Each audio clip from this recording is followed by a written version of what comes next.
Hello, everybody. Welcome to our FTC Coach Call.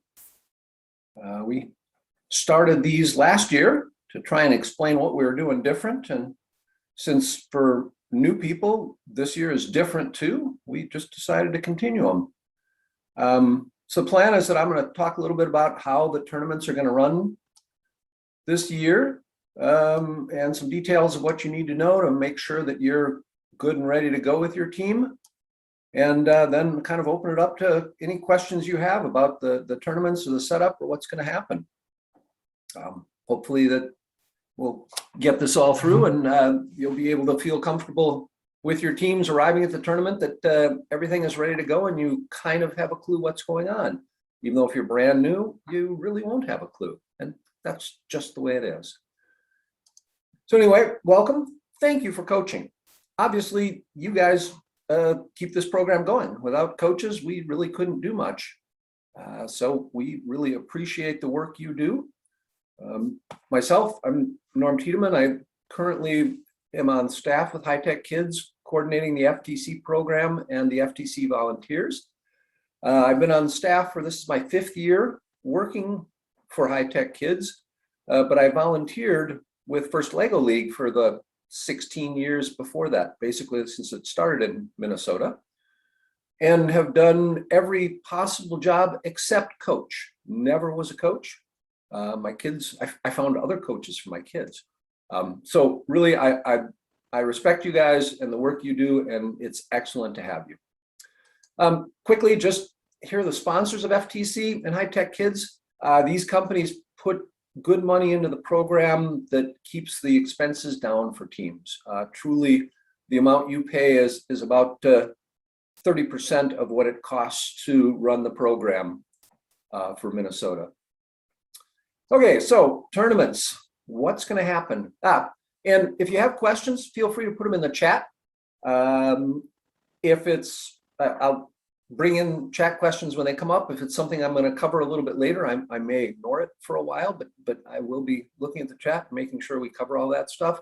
And then toward the end, if you want to then unmute and ask questions live, feel free to do that as well. So sponsors, ta-da. So what are our events going to look like this year? Yay, all High Tech Kids FTC events in Minnesota are currently planned as full in-person events. You'll be going with your team to a location and being judged, running your robot, doing matches, all that stuff, kind of like what we did 2 years ago with a few restrictions and stuff. We are following CDC and Minnesota Department of Health guidelines, of course. More restrictive than that in a lot of cases are our host schools and venues. We put on our tournaments in schools, and we need to follow the rules that those districts and schools have put in place.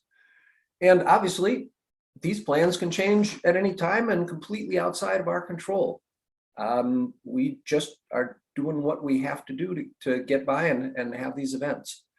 Coaches and teams, when you registered for an in-person event, you agreed to the requirements and restrictions we have. So we're expecting that to be that way. Namely, our mask policy. Masks will be worn at all in-person events by participants, coaches, mentors, spectators, volunteers, and High Tech Kids employees. Basically, everyone in the school who is coming in will be wearing a mask. Additionally, we've got some restrictions that we're putting in place just to kind of limit the amount of people interaction there is and things like that for long time places, namely the judges room and the pits. We don't want a lot of extra people just milling around in those places. So our judging rooms will be limited to the volunteers, the judges, the team, and 2 adults. And the pits will similarly be limited to volunteers, team, and 2 adults. So parents and that kind of stuff that can come and watch the matches. They're free to sit in the gym and watch the matches, which is pretty much what happens in FTC afternoon anyway. But we won't have additional people in the judges or pit rooms. Next, we found this out just a couple of weeks ago.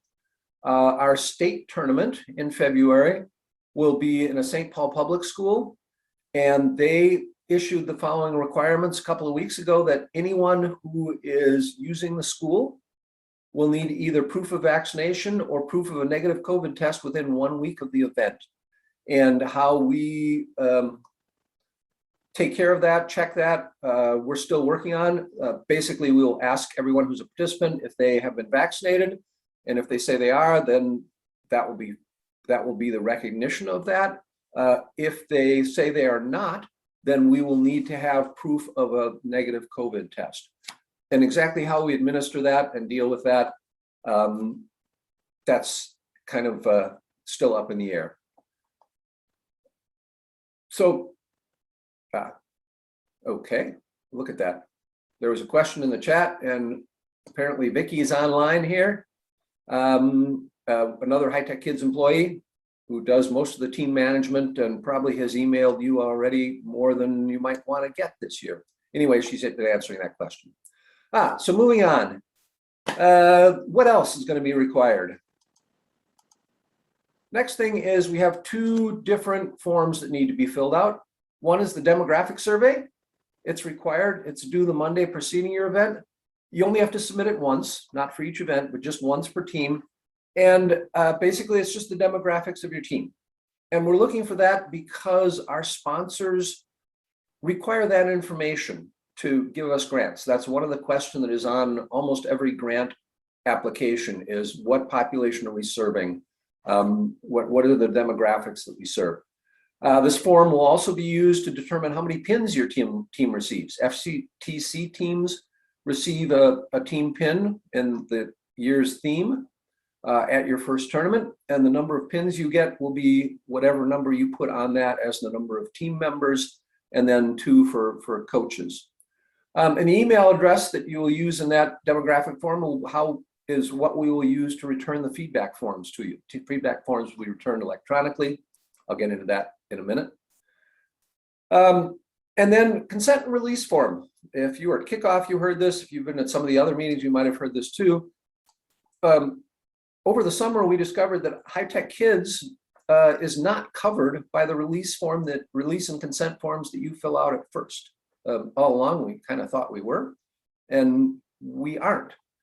So now we're requiring all participants and coaches to complete this form. Yes, all coaches and also all students on your team or the parents of students on your team must fill out this form.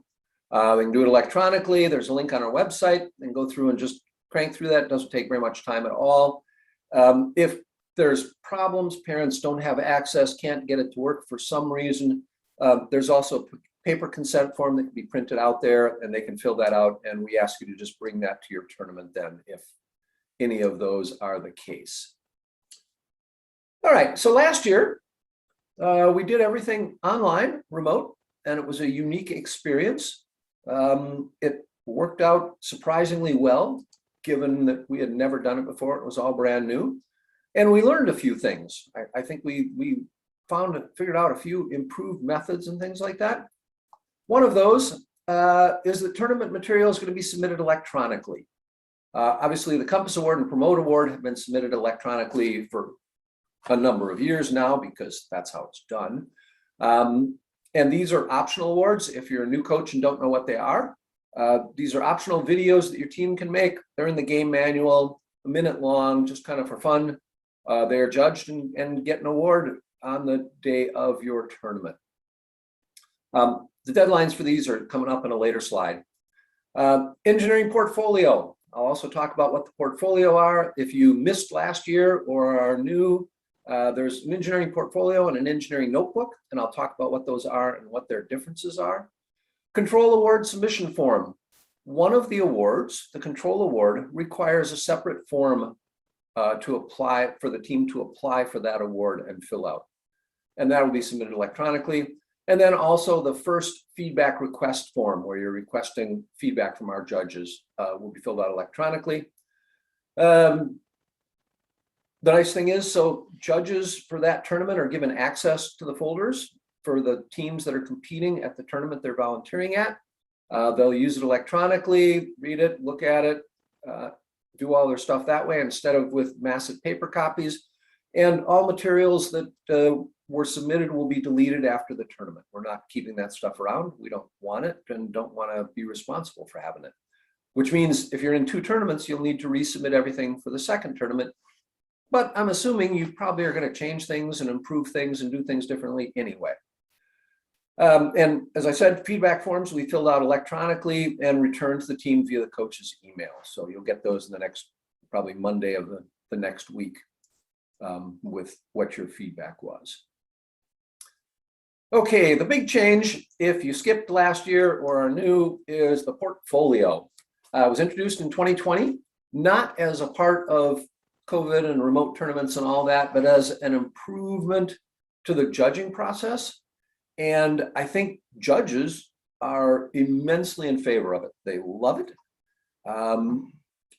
Prior to this, judges had to look through, potentially 2 3-inch thick notebooks to find the material they're looking at. The portfolio is a 15-page plus cover sheet summary of everything your team has done, what you want the judges to see. And the information in the game manuals is a little vague and kind of contradicts itself in places, but basically, we want you to consolidate your engineering notebook, and in those 15 pages, give the judges what's most important.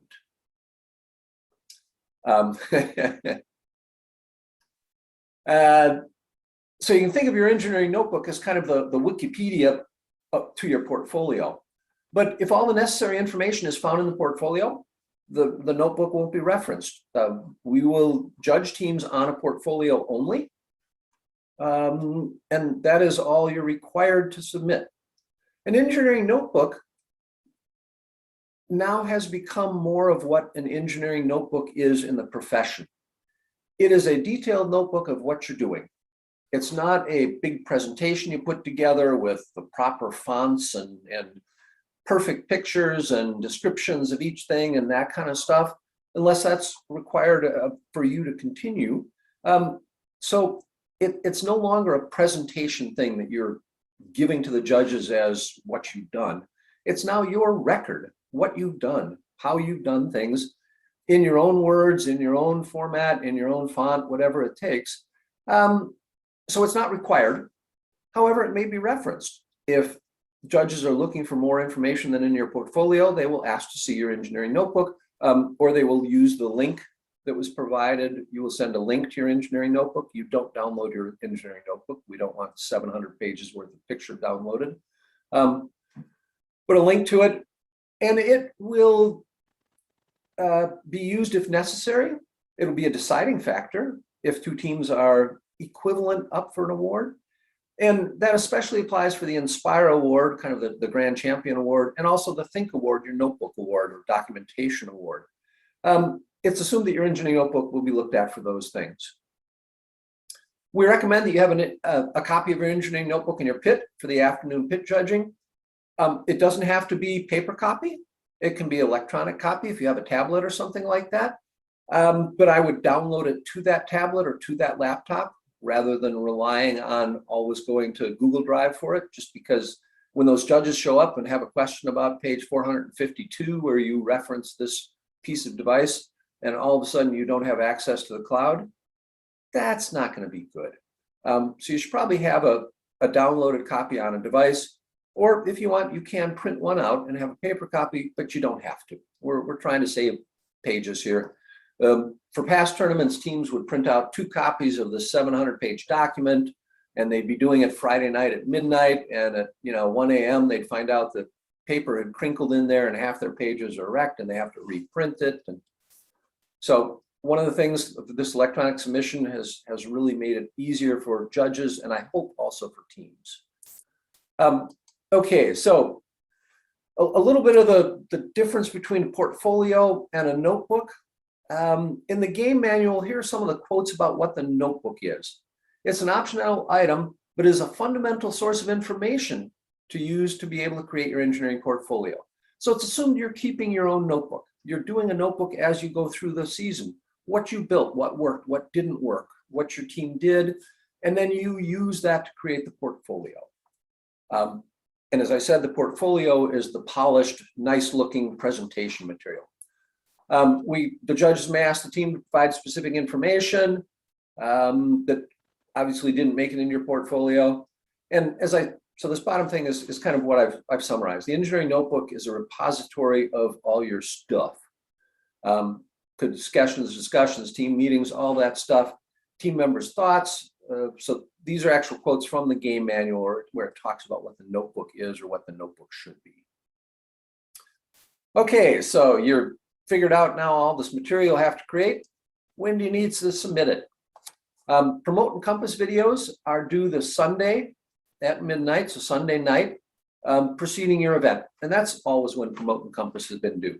They've always had to submit the links to those, or the videos for those, the weekend ahead of time. We have a set of judges that go through those during the week and pull out the winners and finalists in that, and then we present these awards on either Saturday or Sunday, whatever day your tournament is. Then the following documentation is due Thursday at midnight. So Thursday night at midnight, as you're proceeding into Friday morning, you need to submit your portfolio, a link to your engineering notebook, the 2 pages of control award. Control award, if you're a team that's been around for a while, control award is now limited to 2 pages, and your judging feedback request form. All that needs to be submitted by Thursday at midnight. You used to have Saturday morning. Now you're done with that at Thursday night. And we know teams are going to do it in the hour before it's due anyway. So you might as well make that Thursday night instead of Friday. Anyway, submit that please on time, and then we'll look at it. So Jotform, this is the same as we used last year. There's a link, or there will be a link. There is a link on the website. Put in your team number, FTT team. You have to acknowledge that you're giving us these documentations in video, and we will distribute them to our volunteers. And we may also upload the videos to YouTube and in other marketing materials. Generally, we just upload them to YouTube. But so you agree to that. Once you hit the accept button on that, then the next page comes up, and you can upload your videos and your engineering portfolio and all that kind of stuff. When you hit submit for everything, it will submit everything, take anything. If you have big videos, it may take a few seconds, 30 seconds or so for the actual stuff to complete. You will get a, submit successful display on your screen. So if that comes up, you have successfully submitted things. If you submit stuff early and want to change it, you only have to resubmit the stuff you changed. So you've got you put your portfolio in on Wednesday because you guys are good and this is the final version and blah, blah, blah. And then Thursday you find 100 misspellings and you want to resubmit it. You just have to upload your engineering portfolio. You don't have to do all the other stuff again.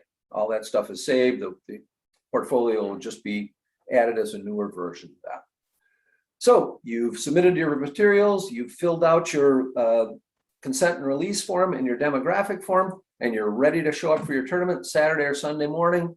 And what time does that happen? Oh yeah, early in the morning. This is pretty much the schedule we've used for many, many years up until last year. Teams and coaches arrive early in the morning. You get set up in your pit areas. 8 o'clock is when things kick off. So you have to figure out exactly what time you need to get there to be able to be ready to either do robot inspections or your judging interview at 8 o'clock. There will be a schedule on the website about a week ahead of time with what time you have these different activities. Between 8 and 10 in the morning, you will have robot inspection, field inspection, and your judging interview. And they're spaced out in this schedule for the different teams. You will know exactly what time you'll be doing all these activities during that time. And I'll talk a little bit more about those in a little bit. 10 o'clock, we have practice rounds. You get a practice round on the field, run through your stuff, make sure everything works. 10:30, we have a driver's meeting. And I'll again talk about this. Opening ceremonies at 11 o'clock. And then qualifier matches start. We get some in before lunchtime. For teams that were FLL teams in the past, with FTC, we have a defined lunch hour, 12 to 1. Although at Prior Lake, it's actually going to be 11:45 to 12:45 because there is at Prior Lake High School, the November tournaments, There's going to be FLL Junior, FLL, FTC, and FRC all in the same building, all on the same day. And so to kind of spread out the lunch hours a little bit, we're going to do 11:45 lunch with FTC. So 11:45 to 12:45. And then 12:45, the qualification matches resume. And pit judging will begin. And I'll talk about those things. In the afternoon, 3:30, we do alliance selection, which is kind of selecting a set of finalist teams to do kind of a head-to-head tournament at the end. Semifinals and final matches. And when we're done, we're going to have a closing and award ceremony right there in person. You'll get your awards and trophies and all that stuff at that time, and pack up your pit area and go home. And that's the day. Okay, so for new teams, a couple of activities that are important. The 8 to 10 o'clock sessions, judging session. You have 5 minutes to give a team presentation. If you read the game manual, it says 5 minutes exactly, and we will try and stick with that as best as possible. So if your team is rambling on, the judges will cut you off at 5 minutes. It can be less than 5 minutes, and you don't actually need a presentation at all. If you walk in without a presentation, the judges will just start asking questions and have 15 minutes to interview you. But most teams like to put together a presentation to make sure the judges hear what you're most proud of, what you think your robot and your team is best at. So put together a presentation, practice it in front of parents and that kind of stuff, and try and keep it to that 5 minute limit.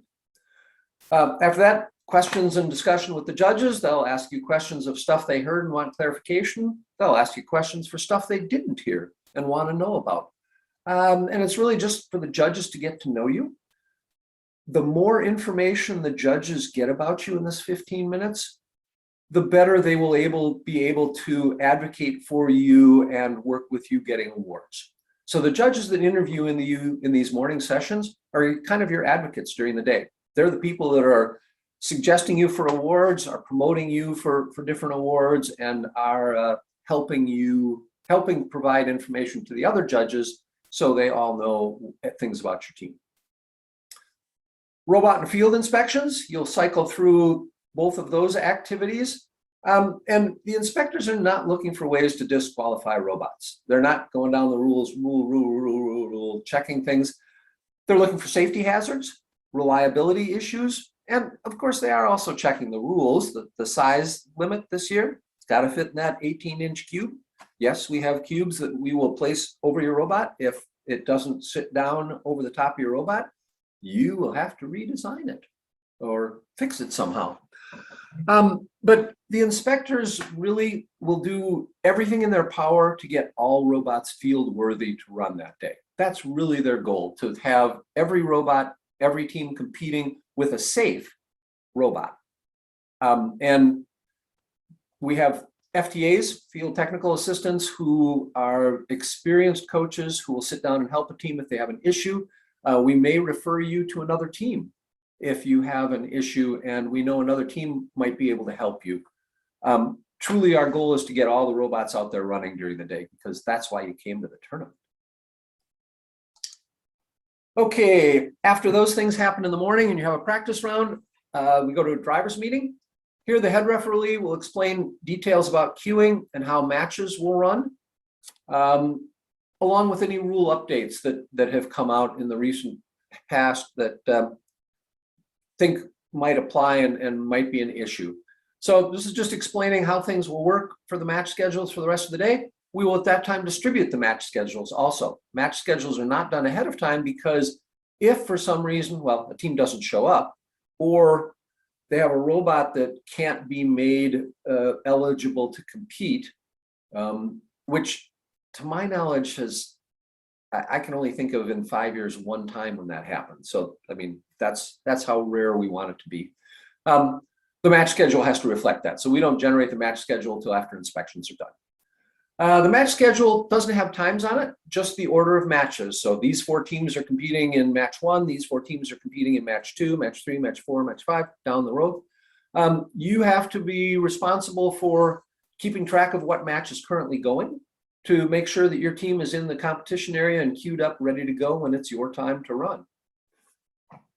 Pit judging, as I said, occurs at the same time as match play in the afternoon, so that 1 to 3 hour, 1 to 3:30.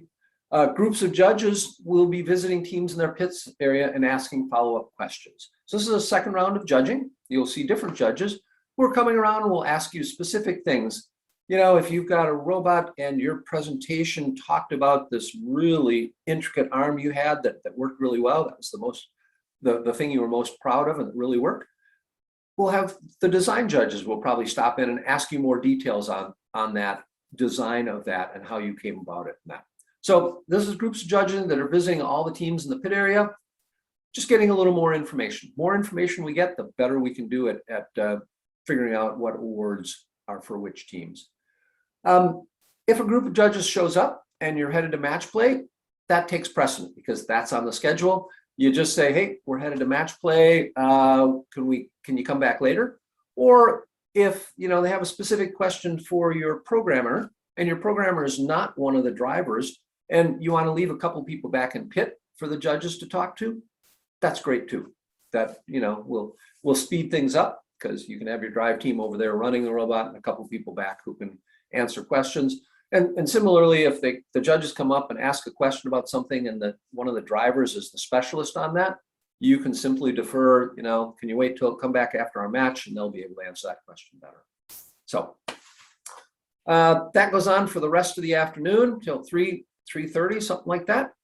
And then we have alliance selection, and the final alliance selection is well defined in the game manual. There's a process that we go through. The top teams from the qualifying matches in the morning will pick other teams to be their alliance partners for this kind of head-to-head tournament at the end. And I'm not going to go into the details of it here. It's in the game manuals, and also our referees and scorekeeper will help explain how that happens when it happens. And there's a lot of kind of steps to get through that, but it's relatively clear. And then as soon as those finalist matches are completed, we'll have our award ceremony. We will not have teams coming down and doing the high five line this year, or as we call it, the germ line. They'll be standing up in their places and receiving that, and then we'll distribute awards to them as teams head out that afternoon or evening. We'll give the awards and medals and all that kind of stuff at that time. And results from the tournament will be available the next day on the First Inspire site. First has really improved that events-firstinspires.org, I think, or something along those lines. It's in the manuals. Not only are there the awards there, but the match results. And if you want to see, that this team, what exact missions they did, you can go there and detail down match 3, this team, how many things did they get on there, the storage, whatever area. Sorry, I spaced out on what the teams do. All that detail is now on the First website.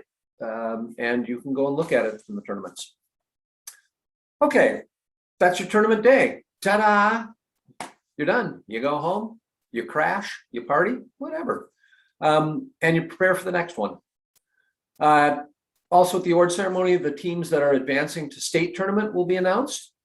And that will be coming up in early February. There are teams that advance out of all the qualifiers to the state tournament. Okay, so you now have done that. What else can teams do? What else should a team be doing? Well, there are a couple of other awards and things that people can think about. One is Dean's List. This is a first award. It's again listed in the manuals. Recognizes team leaders, so students that are in the 10th or 11th grade who are team leaders. Lead a specific aspect or lead the whole team. I mean, in a team, usually 1 or 2 people kind of bubble up to the top and become those leaders, whether they're chosen that way or whether they just kind of morph into that. Most teams have some really good student leaders and then should be nominated for Dean's List. We interview all those nominees from all the teams. Each team can nominate up to 2 people. And our judges then, after those interviews, will choose the finalists from Minnesota that go to World Championships. I don't know how many we will get. In the past, we've gotten 4, and it's based on the number of teams we have and the number of regions around the world, and that as to the number of Dean's List finalists there are. But we haven't been given that number yet this year, I believe. In the past, it's been 4. Those will be announced at our state championship in February, and your team does not have to go to state for your leader to be a finalist for Dean's List. Those 4 finalists from Minnesota will be invited to the World Championships, maybe in Detroit. Some part of me thinks it's in a different place. Anyway, the World Championship that Minnesota teams go to, and at that point they will be interviewed. No, actually, they won't be interviewed, but they will be with all the other Dean's List candidates, Dean's List finalists from around the world, and the national Dean's List winners will then be chosen at the World Championship and announced there. We have had 2 in the last about 5 or 6 years from Minnesota that were national Dean's List winners. So people coming out of Minnesota are good.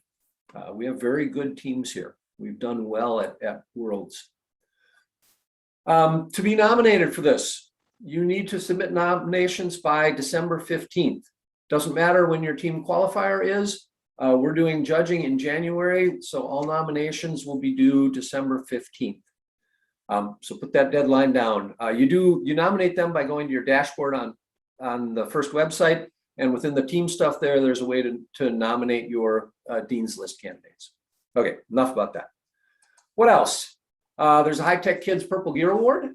This is a Purple Gear that is given, a reward that is given to Minnesota teams that do outreach, not only for themselves, but also for high tech kids.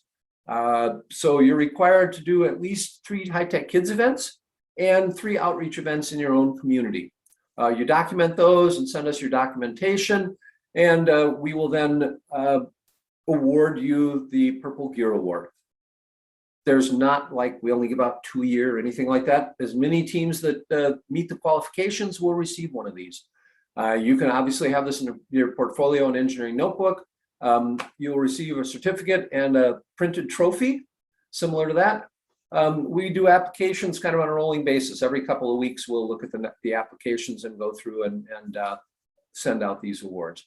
There's information on the High Tech Kids website for doing the submission for this. We've actually had 2 Purple Gear Awards presented already this year. 9972 Iron Gears and 14779 Spontaneous Construction have met the qualifications for that. And I just sent them earlier today the announcement that they had won. So that's something you can think about as a team.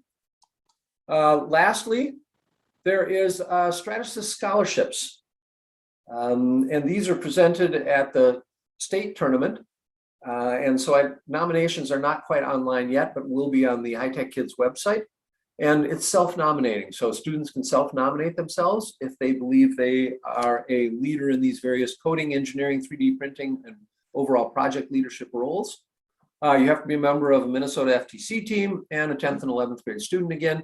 And we award some number of these at state, and they're given a $250 scholarship provided by the Stratasys company. Okay, lastly, and as I said, I kind of coordinate the FTC program and volunteers. And another thing to be aware of is, yes, we need volunteers. If your coaches or parents are interested in volunteering, please have them get in touch with me. We have training material online. We will bring you into a tournament where you can shadow judges or referees and learn it as you go. I'm interested in getting as many volunteers as possible. We need a lot of volunteers for the tournaments. I'm still a little short of people. And as you're doing your outreach, please consider when you're talking to companies, if they're interested in the program, suggest they become a volunteer. I would love to have volunteers out of technical companies or other companies who want to come and help our volunteer pool and help run a tournament. As I said, we always need people. We're always short of volunteers. It's a good gig. It's a long day. For coaches and parents, you get to see what really makes a tournament. Some of our best coaches also volunteer, whether they're best coaches and then they volunteer, they're the best coaches because they volunteer. We like to go with the because they volunteer. No, I mean, obviously as a judge, you will learn the judging process and see what goes into it. And that really can't hurt your team in figuring out how to do things. So, all right. That's kind of what I have for this. So thank you for stopping in. Thank you for being a coach. We look forward to seeing you and your team competing this season. We got tournaments coming up in just 2 weeks, and we're really looking forward to it. If you have any questions, please put them in the chat, or you can unmute yourself and ask questions in advance. Exactly. The question came up, do you know how many advanced to Worlds from Minnesota yet? No, we do not. Have no clue about that. Again, the number of teams that advance from all the different regions depends on the number of regions, and you get a proportion of those slots based on the number of teams you have. And we usually don't find that out until midway through the season. Minnesota has a fair number of teams for our region, so we generally get a decent number of slots. I think 2 years ago we had 9 teams that advanced, and it's some number. So, okay. Vicki, do you have anything else if you're still on? Any other High Tech Kids employees? No, Norm, nothing for me. Other than don't forget to fill out your demographic survey or I will hunt you down. Right. A lot of forms you have to fill out. Sorry. It's just the way it is. So, okay. Not any other questions? Thank you very much for tuning in this evening. And thank you for being coaches. And again, I really look forward to seeing robots run this year in person rather than just short little videos of them. Seeing 4 teams on the field is going to be interesting. I looked at, I've been to some of the league meets, and climbing over those little barrier things, that's quite a little challenge for teams. So I'll be interested to see how the unique ways that teams come of getting around that issue. So looking forward to it. Thank you very much.